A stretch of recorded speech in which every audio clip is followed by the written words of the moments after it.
Good afternoon. This is Anna Weltman. Just call me Anna. You'll get to know me well enough to call me Anna as time goes on. I just wanted to take you on a little tour of where I am currently residing. This is a very beautiful ranch that I live at. There's horses and chickens and rabbits and tennis courts and swimming pools and beautiful trees, and there's dogs and cats and everything. Anyways,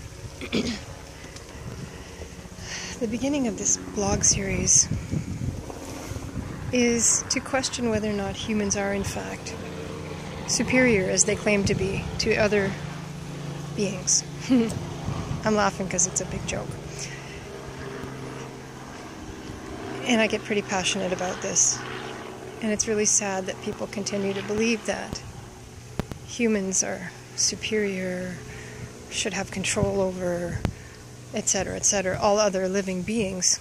And it's also silly to believe that we are not potentially controlled by some of the most minimal species, or minimal in our concept of what they could be looking like physically, such as germs, organisms that we don't even understand what they could possibly look like. Oh, look at this. I think she's making a new bedroom in a tent. She'll find a place to put a bedroom anywhere here on this property. A lot of people can live here. In fact, if you would just consider this for a moment, that although we are supposedly genetically modifying other organisms, is it possible that other organisms have been genetically modifying us? Germs, let's say that they had a voice and they were speaking amongst themselves and they said, look at those humans, we've injected so much stuff into them that at this point they are susceptible to all sorts of autoimmune diseases that they never used to experience before. They are getting sick with illnesses and they used to be healthier. They are breaking down faster, or in a different way, deteriorating. Other things that they've never had before to deal with within their bodies are now affecting them. Cancer, etc. Where before it used to be the elements and the atmosphere around us that would diminish us eventually towards the end of our lives. Now it's our internal system that is diminishing us from within. Is it possible that maybe germs, should they be a population or a system that is much more wise and superior than us, has been working at genetically modifying us?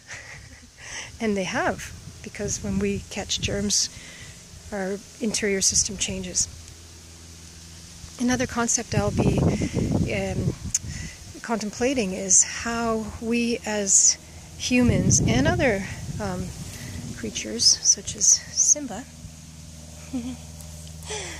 are able to influence the atmospheric systems around us.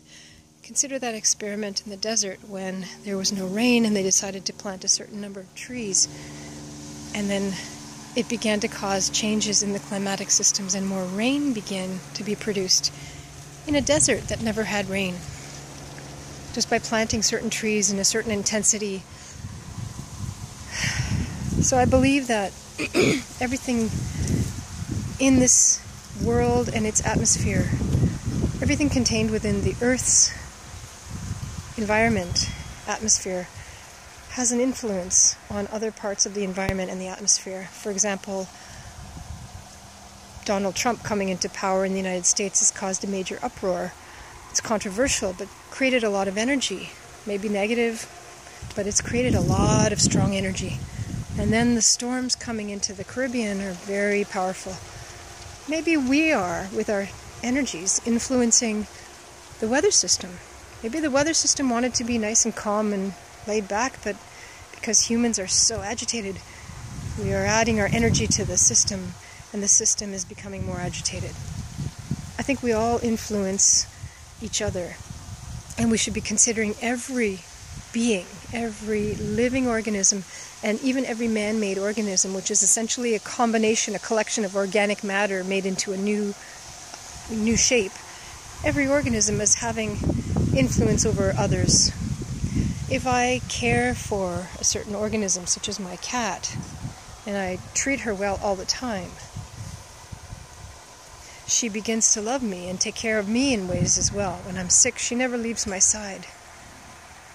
I can't expect all organisms to take care of me just because I treat them with respect and I look at them with love.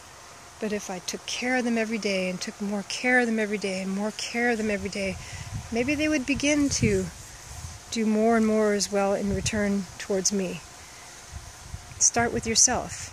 Start by caring for everything and not having that feeling that we're superior and it's only us who feel and it's only us who think and we're the only ones with knowledge and logic and abilities. Every being on this planet has abilities. Every molecule, everything, every organism, and some in fact may be far superior to us.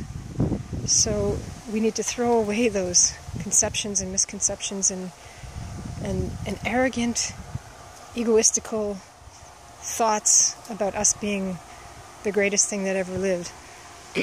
And isn't that funny that they say it's the greatest thing since sliced bread? I mean, sliced bread is not that great. Just a thought. So this blog series is going to discover how we and the rest of this planet, because I only know my planet,